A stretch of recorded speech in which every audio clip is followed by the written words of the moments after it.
Stephanie Straw with Board Game Geek, here with Floyd Liu of Hello. B&B Game Studio. And we are going to be talking about The Refuge, a race for survival. So this game there's lots of minis, that looks scary. Why don't you tell us a little bit about this game? So this game is basically you're trying to go from start to finish, and the finish is the last refuge on Earth. So here we are starting with the players and then finish at the end. Yep. Okay. And basically you're trying to move your player piece across the terrain tile, and every time you walk on a terrain tile, you activate a special feature. Okay. So I'm going to show that right here. So you walked right there, and so you activated this feature, which is spawn. Right. So spawn lets you spawn a zombie on the map, which could be any one of these gray areas here. So if you walk, let's per se right here, you can spawn another zombie just right here. Okay. Yeah. Okay. Hazard tile lets you move the zombie, so you can block other players, you can wedge them into corners. The safe tile is just a safe area where players can go to hide out. So this is not cooperative. It's not cooperative. You're against each other, you're trying to block your friends. It's meant to be a quick warm-up game that's fun for all ages, and it's party-like, because in one turn you're either moving, you're drawing a card, or you're using a card. And it's for 2 to 6 players? 2 to 6 players. 6 players gets a little crazy. You're blocking each other. I can see that, yeah. You're stopping each other with these cards. You need a key to get to the final lock point, which is the refuge.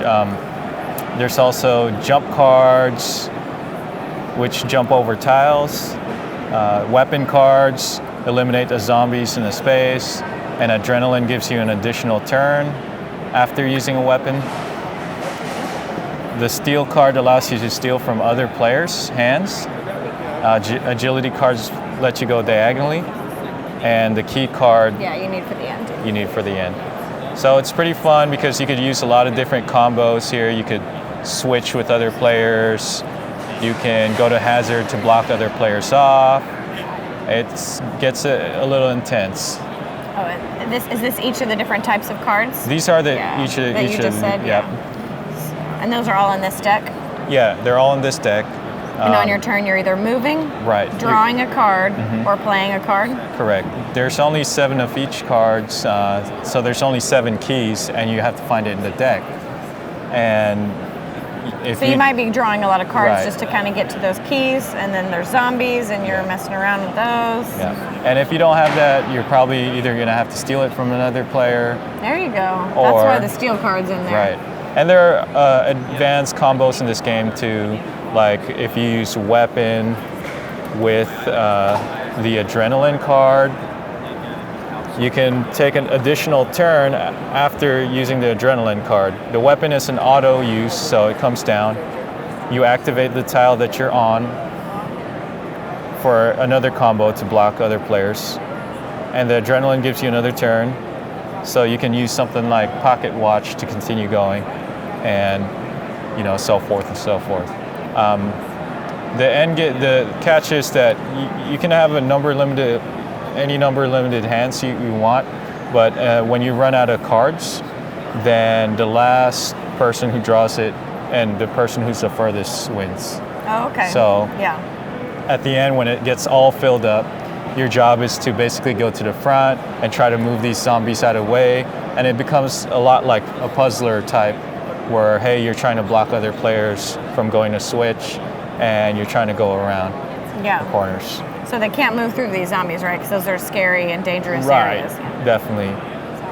Yep. So that's about how long is gameplay? You said it was kind of a filler. Quick. Well, it varies a lot, because some are as quick as 5 minutes. You can go through this if you have a plan, you know what you're doing.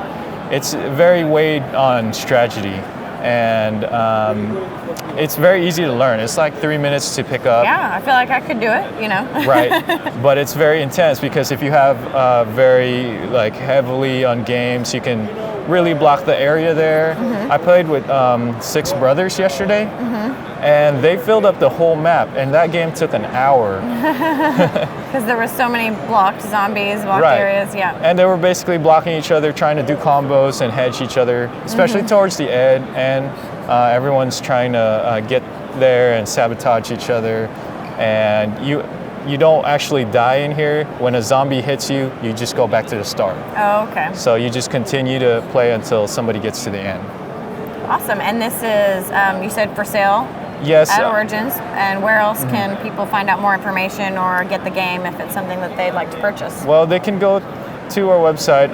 We've already started selling to board game cafes, but it's fairly new in the market. So this is the first time we actually sold it at Origins, and it was for $39.99. It sold out like right away. That's awesome. And people really liked what people really liked about this was it's a strategy-based zombie where it's easy to learn, but it's complex enough so that you can still play it.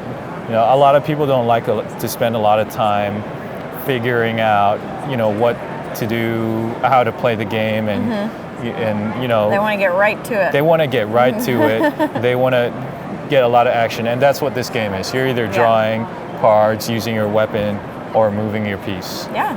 Yeah. And so that is, anything else you want to say about the game? Yeah, that's pretty much our game. It's $39.99. It's, you know, it's on our website, but we're planning to sell direct to retailers. What's your website? bnbbizcorp.com. bnbbizcorp.com, and that is The Refuge, a race for survival. Thank you.